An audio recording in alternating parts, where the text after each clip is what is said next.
అందరికీ నమస్తే అండి. నేను నవీన్. 'నవీన్స్ వ్యూ' మరో కోణం ఛానల్‌కి మీ అందరికీ స్వాగతం. ఈ వారం నేను జీఎస్టీ కోసం మాట్లాడబోతున్నాను. అసలు జీఎస్టీ ఎందుకు తీసుకొచ్చారు? జీఎస్టీ రాకముందు మన ట్యాక్స్‌లు ఎలా ఉండేవి? జీఎస్టీ వచ్చిన తర్వాత మన ట్యాక్స్‌లు ఎలా అయినాయి?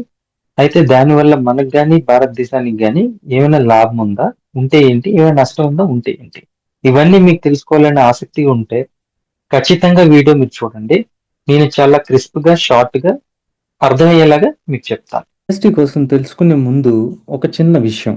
మనకి పన్నులనేవి ప్రత్యక్షమైన పన్నులుంటాయి, పరోక్షమైన పన్నులుంటాయి. అంటే direct taxes and indirect taxes అనమాట. డైరెక్ట్ ట్యాక్స్ అంటే ఇన్కమ్ ట్యాక్స్, వెల్త్ ట్యాక్స్ అలాంటివి.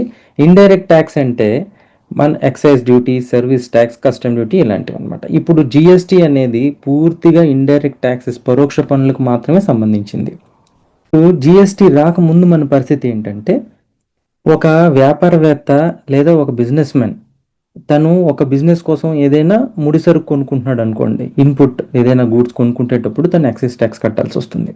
ఆ తర్వాత ఆల్రెడీ కట్టేశాడు కదా అని అనుకుంటే కుదరదు, దాని మీద వ్యాట్ కట్టాల్సి వస్తుంది తను వ్యాపారం మొదలు పెట్టేటప్పుడు. సిఎస్టీ అంటే తను మళ్ళీ వేరే రాష్ట్రంకి వెళ్ళి అమ్మాలనుకున్నారు అనుకోండి, అప్పుడు మళ్ళీ సిఎస్టీ కట్టాల్సి వస్తుంది. అలాగా ట్యాక్స్ పైన ట్యాక్స్ తను ఒక వ్యాపారవేత్త లేదా దుకాణదారు కట్టాల్సి వస్తుంది. ఇప్పుడు తనకి అది భారం అవుతున్నప్పుడు అది అల్టిమేట్గా చివరికి అది ఎవరైతే కొనుక్కుంటున్నారో వాళ్ళ మీదకి భారం పడుతుంది అనమాట. అంటే ఏంటి, కొనుక్కునే వాళ్ళకి ప్రైస్ అనేది ఎప్పుడు పెరుగుతూనే ఉంటుంది అనమాట.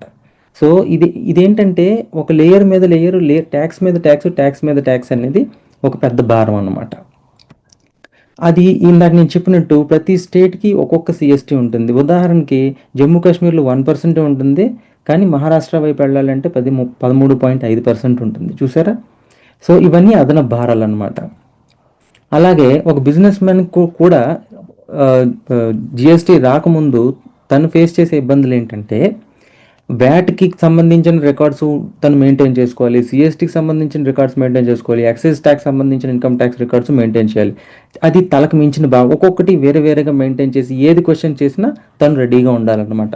సో అటు యజమానికి, వ్యాపారం చేసే వాళ్ళకి, ఆ తర్వాత కొనుగోలుదారులకి అందరికీ కూడా ఒక ఒక కాంప్లెక్స్గా ఉందన్నమాట.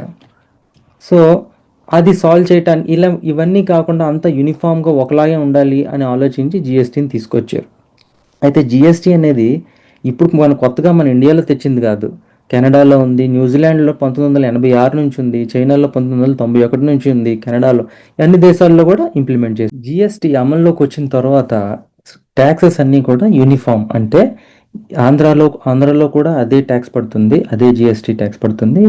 తెలంగాణలోకి వెళ్ళినా అదే జిఎస్టీ ట్యాక్స్ పడుతుంది. దీనివల్ల ఏమవుతుందంటే వినియోగదారుడు ఏ రాష్ట్రంలో కొనుక్కున్నా ఒకటే ట్యాక్స్ పడుతుంది. ఇది ఒకటి, నెంబర్ 1. నెంబర్ 2, ఇక్కడ ఒక వ్యాపారవేత్త లేదా ఒక బిజినెస్ మ్యాన్కి తను జిఎస్టీ రాకముందు ట్యాక్స్ పైన ట్యాక్స్ కొట్టుకుంటూ వెళ్ళేవాడు. ఇక్కడ అలా కాదు. ఒకసారి తను ఇన్వెస్ట్ చేసినప్పుడే ట్యాక్స్ కట్టాడు అనుకోండి, తర్వాత దాన్ని ఫైల్ చేసుకునే అవకాశం ఇస్తాడు. ఇది ఫైల్ చేసుకునే అవకాశం ప్రభుత్వం అతనికి ఇస్తుంది అనమాట. అంటే నేను ఆల్రెడీ దీని మీద ఇంత ముడిచరు కొన్నాను, ఇంత ఇన్వెస్ట్ చేశాను అని తను ముందు క్రెడిట్ ఫైల్ చేసుకునే అవకాశం వస్తుంది అనమాట. ఇది ఒక చక్కటి అవకాశం. 2, 3, ఎప్పుడైతే బిజినెస్ మ్యాన్ మీద భారం తగ్గుతుందో, ఈ సిఎస్టీ ఏ స్టేట్లో కొనుక్కున్న ఒకే రేటుకి వస్తువు ఎప్పుడైతే దొరుకుతుందో ఆబ్వియస్గా వస్తువు యొక్క రేట్ తగ్గుతుంది, కొనుగోలుదారుడు కూడా సంతోషంగా ఉంటాడు. ఇది యాక్చువల్ ఎక్స్పెక్టేషన్ అనమాట జిఎస్టీ నుంచి.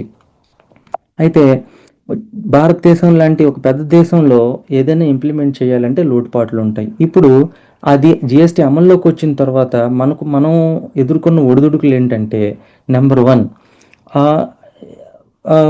ట్యాక్స్ రేట్లు అనేవి, జిఎస్టీ పర్సంటేజ్ అనేది చాలా ఫ్లక్చుయేషన్ గురవుతుండేది. అంటే ఒక గోధుమ పిండి 5% జిఎస్టీ, దాంతోనే తయారు చేసిన బ్రెడ్ 18% జిఎస్టీ, అదే దాంతో చేసిన గోధుమ రొట్టె అయితే 12% జిఎస్టీ. అంటే చాలా కన్ఫ్యూజన్ గురి చేసింది అనమాట. దీనివల్ల జిఎస్టీ అనేది ఒక కాంప్లెక్స్గా, మళ్ళీ జిఎస్టీ కూడా కొంచెం కాంప్లెక్స్గా మారటం మొదలుపెట్టింది. ఆ తర్వాత చిన్న చిన్న వ్యాపారస్తులు ఉంటారు, వాళ్ళకి ఈ జిఎస్టీ ఫైలింగ్ ఎలా చేయాలి అనేది కొంచెం వాళ్ళు సిస్టంలోకి రావడానికి కూడా కొంచెం ఒడిదుడుకులు ఎదుర్కొన్నారు. అదే కాకుండా నేను ఇందాక చెప్పినట్టు ఒక్కొక్కసారి 5 కాదు 12, 12 కాదు 18, 18 కాదు 20. ఇదేంటంటే దానివల్ల కొంచెం ఎకనామీ కుదుపుకు గురవుతుందనమాట. ఇంకొక ముఖ్య విషయం ఏంటంటే జిఎస్టీ రాక మునుపు మనం ఏదైతే insurance, health insurance, medical insurance వీటి మీద అయితే మనం ఇన్వెస్ట్ చేస్తున్నామో వాటి మీద పన్ను ఉండేది కాదు, అంటే ట్యాక్స్ కట్టవసరం లేదు. జిఎస్టీలో వీటిని కూడా ఇంక్లూడ్ చేశారనమాట. అంటే ఉదాహరణకి ఒక ఎల్ఐసి పాలసీ సంవత్సరానికి ₹1,00,000 ప్రీమియం కట్టేటట్లయితే దాని మీద మనం జిఎస్టీ కూడా అదనంగా ₹2,200 కట్టాల్సి వచ్చేది అనమాట. ఇది కూడా ఒక ఇబ్బంది అనమాట. ఇప్పుడు ఇవన్నీ ఇవన్నీ రన్ అవుతున్న టైంలో నిర్మలా సీతారామన్ గారు మళ్ళీ 2025లో జిఎస్టీ 2.0, జిఎస్టీ 2.0 అని మళ్ళీ వాటిని కొంచెం మార్పులకి చేసి మళ్ళీ కొత్త జిఎస్టీని తీసుకొచ్చినట్టు. దాంట్లో ఏం చేశారంటే ఇంతకుముందు ఉండిన వేరియస్ స్లాబ్స్ ఉండేవి, 28% అని, 18% అని, 5% ఇలాగా అన్ని స్లాబ్లు కట్ చేసి ఓన్లీ 18% అండ్ 5% అనే స్లాబ్స్లో తీసుకొచ్చారు. దానివల్ల అది ఒకటి. ఇంకొకటి ఏంటంటే ఇందాక మనం మాట్లాడుకున్నాం జిఎస్టీ ఇంప్లిమెంట్ చేసేటప్పుడు ఇన్సూరెన్స్ మీద ట్యాక్స్, ప్రీమియం మీద ట్యాక్స్ పడింది, అది కంప్లీట్గా 0 కింద మార్చారు.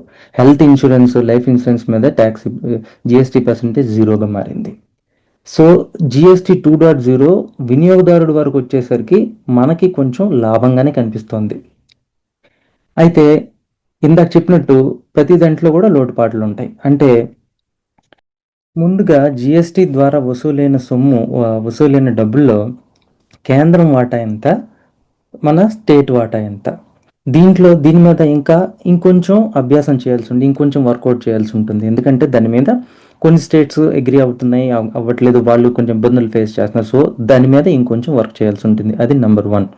నెంబర్ 2, అది ఇంకొక ఛాలెంజ్ అర్థం అవడానికి ఒక చిన్న ఎగ్జాంపుల్ చెప్తాను.